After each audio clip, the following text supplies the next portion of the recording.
During the Cold War, the world prepared for nuclear war above the ground. Cities built shelters, governments rehearsed evacuations, families were told where to hide when the sirens came. Children practiced crouching under desks as if wood and plaster could stop atomic fire. But what terrified governments most was not the firestorm on the surface. It was what they might find below. You see, when you dig deep enough, you don't just find rock and soil. You find things that have been buried for a very long time. Things that were put there deliberately. Things that were meant to stay hidden. Across Europe, governments built bunkers, deep underground, reinforced with concrete and steel, designed so that if the world above ended in nuclear fire, something could survive beneath it. These bunkers went deep, deeper than anyone admitted, deeper than made sense from mere survival, because the engineers knew something. The deeper you dig, the older things you find. Most of those bunkers were abandoned after the Cold War ended. The threat of nuclear annihilation faded, and the underground cities became expensive relics. Some were sealed permanently, filled with concrete, doors welded shut, forgotten. And a few were erased from records entirely, locations deleted, personnel files destroyed, as if they had never existed at all. Tonight, you're going to hear what happened inside one of them.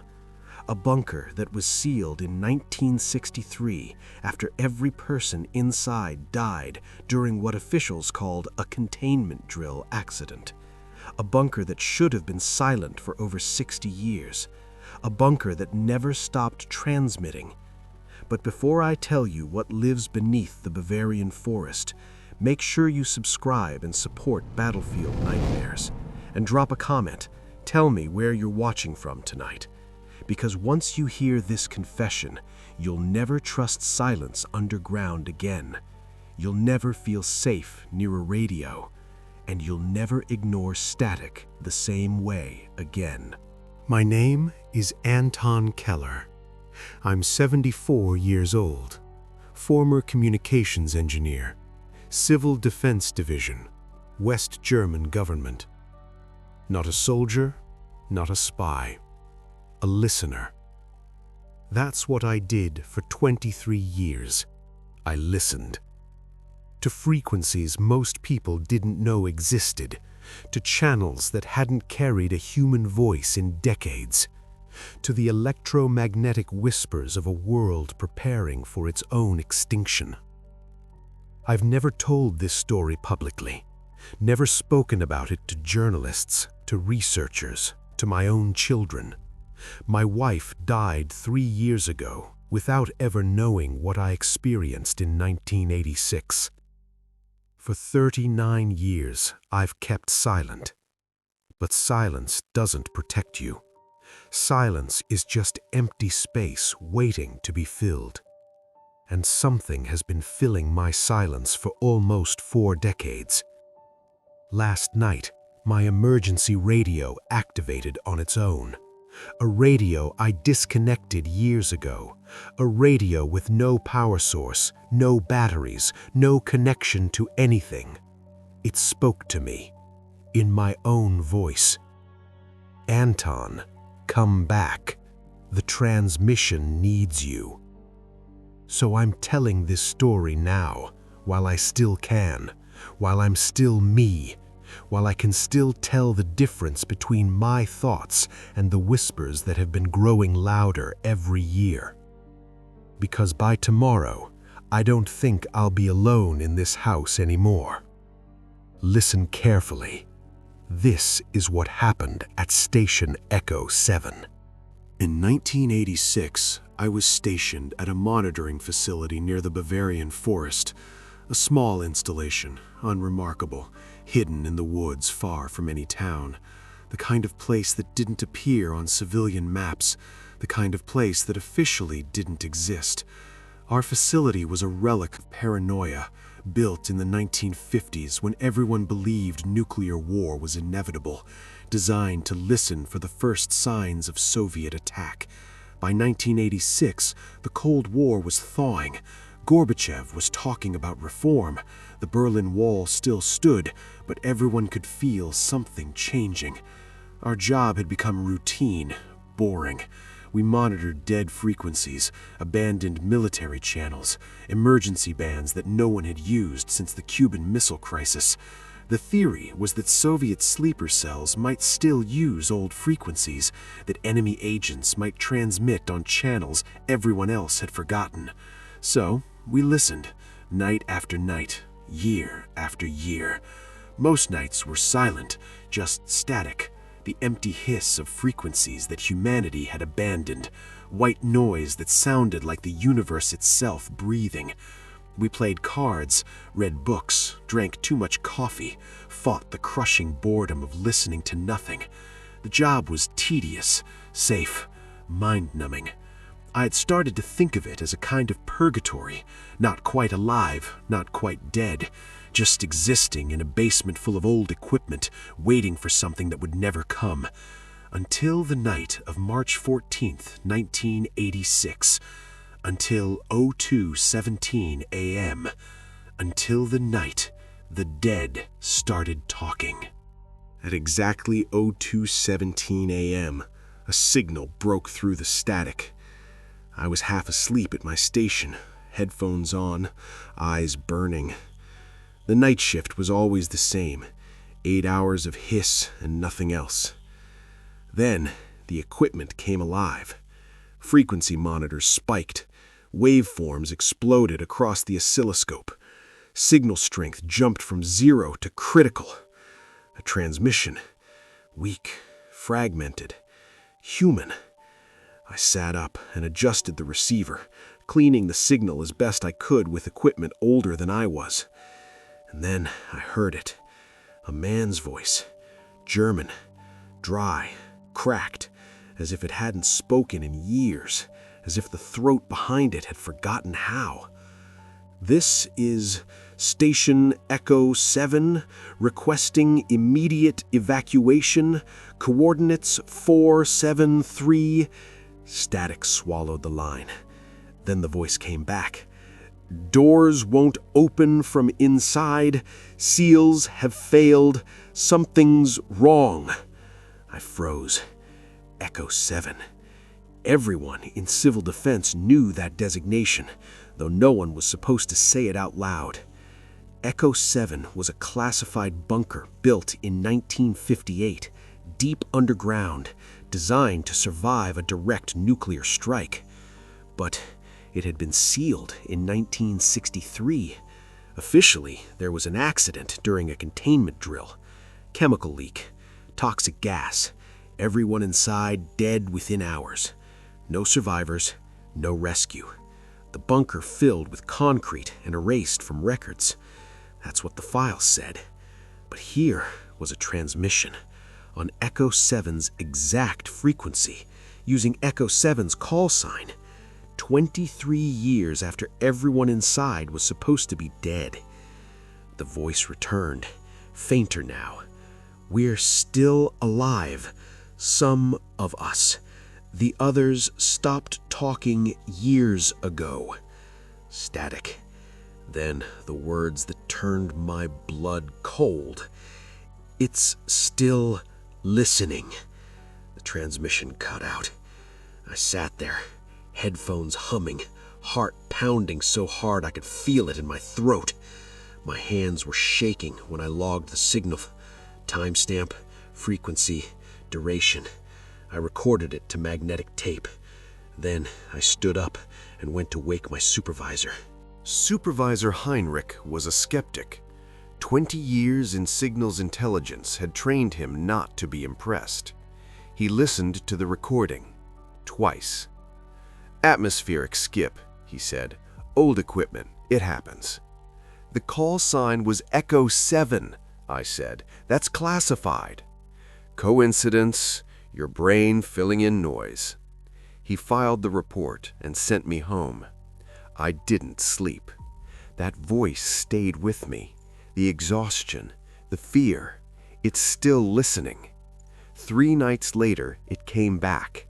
Same frequency, Same time, 02:17 a.m. I was ready. The voice was weaker, but clearer, more controlled. "This is Station Echo 7. We are still transmitting." Static. "The radios must keep playing. If they stop, it wakes up." Another pause. "It learned our voices after we died." The transmission shifted. A woman's voice. "Please don't come. We're not asking for rescue." Static. Then both voices together. "Stay away." The signal died. This time, Heinrich didn't argue. 2 days later, we had orders. Investigate. 3 of us were sent to find Station Echo 7, to learn why a bunker full of dead people was still talking.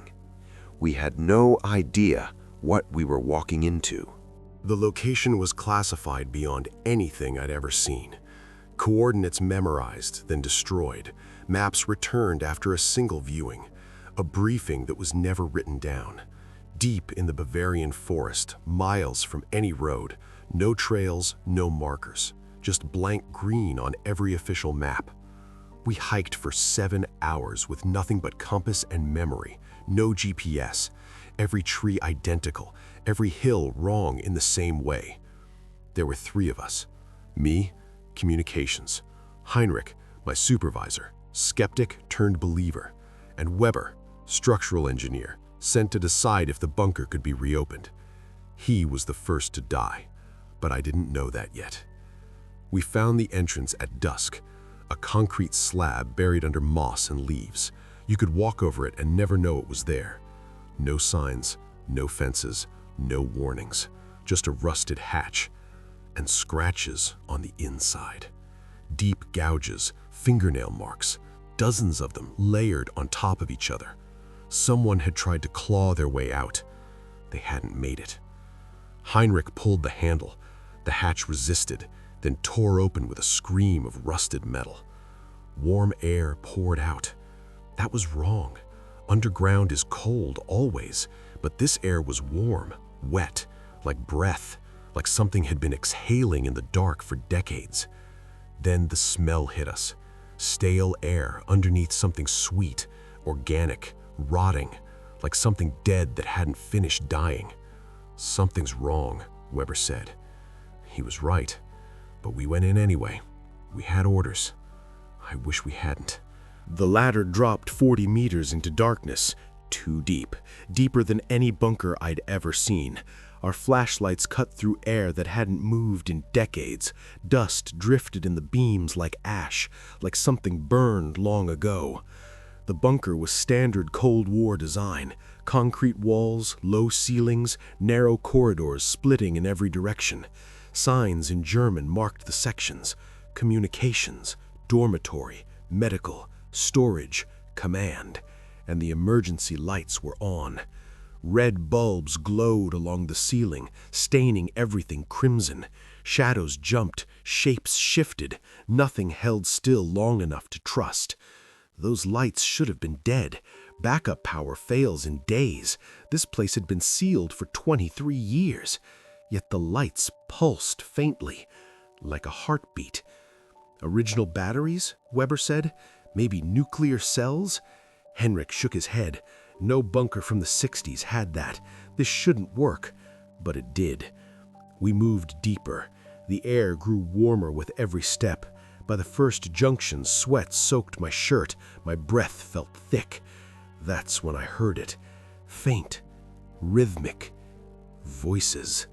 Overlapping whispers, too distant to understand, but human, undeniably human. "The radio room," Henrik said. "That's where it's coming from." We followed the signs, communications, arrow. We should have gone back. We should have climbed out. Instead, we followed the arrow. We followed the voices. The radio room was active. That word doesn't capture it. The radio room was alive. Equipment humming with power, vacuum tubes glowing orange, dials spinning slowly, adjusting themselves. frequency monitors displaying waveforms that pulsed like heartbeats, and speakers, dozens of them, mounted on walls, sitting on desks, hanging from the ceiling, all of them broadcasting. Not words, not at first. Breathing. Slow, wet, deliberate, like something was pressing its mouth against every microphone in the room and just breathing. The same sound from the transmission we'd received. The sound that had haunted me for a week. It was coming from everywhere at once. I approached the main console, checked the equipment. Everything was functional. Tubes glowing, capacitors charged. The system was transmitting on multiple frequencies simultaneously. But the transmission wasn't going outward. It was going down. Every signal, every broadcast, every whisper of static, all of it was being directed deeper into the bunker, into levels that shouldn't exist according to the blueprints, feeding something below. "What the hell is this?" Heinrich asked. I didn't answer. I was looking at the operators. They were still at their stations, 6 of them, seated in chairs arranged in a semicircle around the main console, hands on controls, headphones clamped to their skulls. But they weren't alive. They were skeletons, bones brown with age, uniforms still intact, hanging loose on frames that had lost all flesh, eye sockets empty and dark, jaws hanging open in silent screams. They had died at their posts, never left, never moved. For 23 years they had sat there, and they were still transmitting. I approached the nearest skeleton, tried to understand what I was seeing. The headphones weren't just on the skull, they were fused to it. The plastic had melted into the bone, merged with it, as if tremendous heat had passed through, but there was no fire damage, no scorch marks, just fusion, integration, the equipment becoming part of the operator. I looked at the hands resting on the console. The finger bones had grown into the controls, metal and calcium merged together. Buttons had become part of knuckles, dials had fused with wrists, as if the operators had become extensions of the machinery, or the machinery had become extensions of them. "They're still transmitting," Weber whispered. His voice was shaking. He was right. The skeletal hands were moving, slowly, almost imperceptibly, fingers twitching, adjusting dials, pressing buttons, maintaining the broadcast. Dead for 23 years, still operating, still keeping something asleep. Then I found the logbook.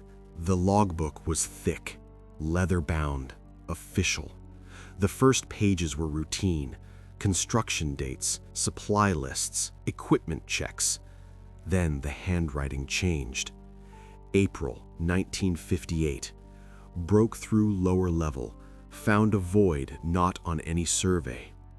The next entry was tighter, pressed hard into the page.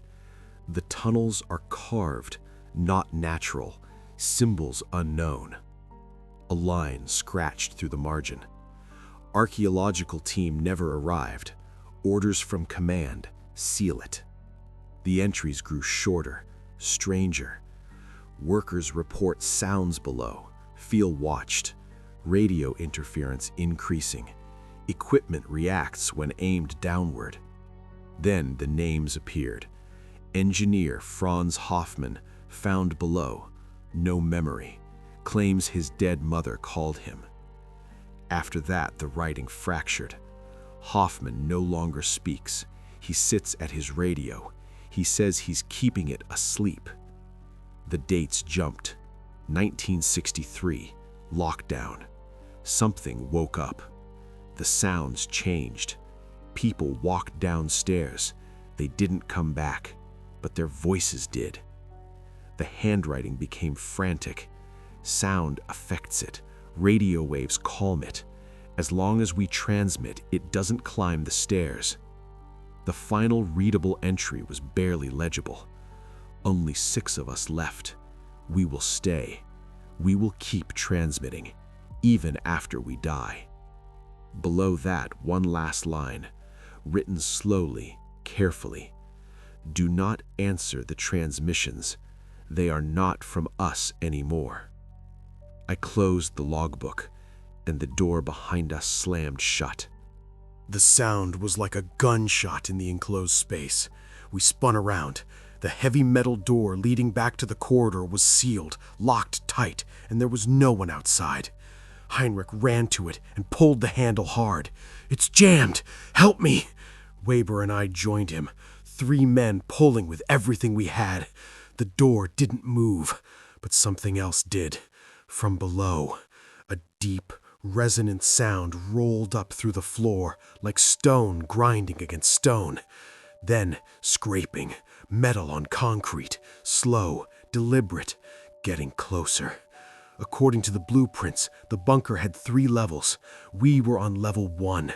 Below us was level 2, the caves built into the structure. And below that was something older, something the logbook never fully explained. Whatever it was moving now. Then we heard voices. At first I thought it was another transmission. Then I recognized the words. Anton, my name, Heinrich, then Weber. All of them spoken in voices I recognized. The operators, the dead men fused to the radios. They weren't coming from the equipment. They were coming through the walls, through the floor, through the bunker itself. Come down. Join the broadcast. We need more voices. It's warm down here. You'll never be alone. Behind us, the skeletons at the consoles began to turn. Slowly, bone scraping against bone. 6 skulls rotating in perfect unison, empty eye sockets fixed on us. Their jaws opened, and all 6 spoke together in a voice that had once been human. Welcome to Station Echo 7. You're going to help us transmit forever. Weber broke first. He screamed, a high animal sound, pure terror. He ran for the door again, pounding on it with his fists, begging to be let out. The skeletons watched him, still smiling, still speaking. I grabbed Weber's arm. There has to be another way. Ventilation shafts, emergency exits, something. Heinrich was already searching. He found a hatch in the floor, hidden behind a filing cabinet, a ladder leading down to level 2. We have to go down to go out, he said. There might be an emergency tunnel, another exit. Heinrich went first, down the ladder, into level 2. I followed. Weber hesitated, looked at the skeletons, at their empty eyes, at their moving hands still operating the equipment. Then he followed us down, into the darkness, into the caves, into the thing that waited below. Level 2 was different. The Cold War construction gave way to something older. The concrete walls were built around stone, ancient stone, weathered by millennia, carved with symbols that hurt to look at. My flashlight beam passed over the carvings, spirals, eyes, mouths, shapes that might have been human once but had too many limbs, too many faces. The air was thick, hard to breathe, like being inside a living thing. And the sounds, breathing, deep, slow, coming from everywhere and nowhere. We moved through the level, looking for stairs going up, an emergency exit, anything. We found bodies instead. Bodies arranged in circles, and radios, old radios scattered around them, all of them transmitting that same breathing sound, that same slow pulse, feeding the thing below. That's when Weber disappeared. One moment he was behind me, the next, silence. I turned. He was gone. His flashlight was on the floor, still lit, pointing down a passage I hadn't noticed, a passage that shouldn't have been there. The walls of the passage were different, not stone, not concrete. Flesh, glistening, wet, pulsing faintly, like the inside of a throat. "Weber?" I called. No response. Then his voice from deep in that passage. "I found the exit! Come on! It's this way!" But it wasn't Weber's voice. Heinrich grabbed my arm. "That's not him!" We ran. Behind us, he kept calling. "Eventually." Then other voices joined. The operators, the workers, the archaeological team, all of them speaking in unison. "Come down to level 3. We need you." Heinrich died saving me. We found a stairwell, ancient stone steps spiraling upward, a way back to level 1. Maybe a way out. We ran for it. Something grabbed Heinrich from behind. I didn't see it clearly, just shadows, movement, tendrils of darkness reaching out from the walls themselves, from the flesh spreading across the stone. He screamed and reached for me. Our fingers touched. For one moment, I could have pulled him free. I could have saved him. Then I saw his face. His eyes were rolling back, turning white. His mouth opened, but the voice coming out wasn't his. I ran. I could hear him behind me, screaming as I climbed the stairs. 30 steps, 40, 50. I didn't look back. Level 1, the radio room. The skeletons were still there, still transmitting, but now they were watching me. All 6 skulls turned toward the stairwell, all 6 jaws moving. He's running. He thinks he can escape. No one escapes. The heavy metal door, the one that had been sealed, was standing wide open. The bunker had let me go. I didn't question it. I ran through the corridor, to the ladder, up 40 meters, hands bleeding, lungs burning. I burst out into the forest as dawn broke. Birds were singing. The world above was still there. I sealed the hatch, piled rocks on top, marked the location on my map with shaking hands. Then I ran, and I didn't stop running for 39 years. I reported everything. Command didn't believe me. They thought I was traumatized, delusional. Heinrich and Weber were listed as missing. Accident during field investigation. Bodies never recovered. The bunker location was removed from all records. Station Echo 7 was erased from history. I was given medical leave, psychiatric evaluation. Eventually, a quiet discharge. They told me to forget. They told me it was over. They lied. It's never over. Not with something like this. You don't escape the broadcast. You just delay it. It didn't end when I escaped. It followed me. Not physically, not at first. It followed me through sound. Radios began turning on by themselves. Apartments, cars, hotel rooms I had never stayed in before. Always at the same time, 2:17 a.m. Static first, then breathing, slow, wet, familiar. Sometimes Heinrich's voice, sometimes Weber's, sometimes voices I didn't recognize. They never screamed, never threatened. They spoke like we were still underground, like I had only stepped away and would be coming back. I stopped owning radios, stopped watching television, avoided electronics entirely. It didn't matter. The transmissions didn't need machines anymore. They came through walls, through pipes, through the floor beneath my bed. I ran for years. Germany, Austria, Switzerland, America. Every March 14th, at exactly 2:17 a.m., the voices returned. Calm, patient.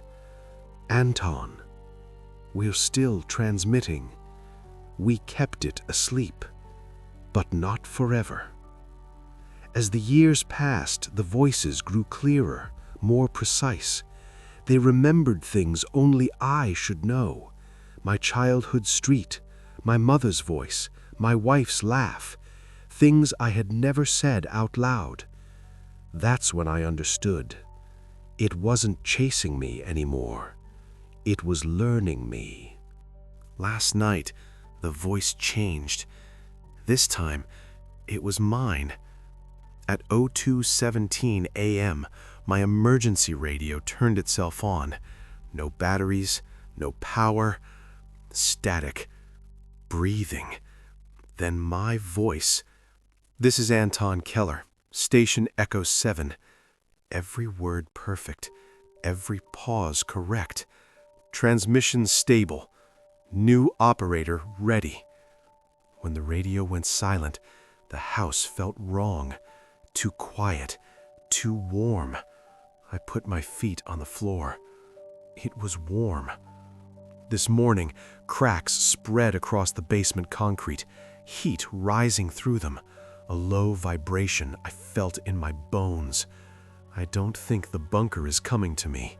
I think the signal is. Distance doesn't matter to it. It doesn't move through tunnels anymore. It moves through sound, through memory, through people.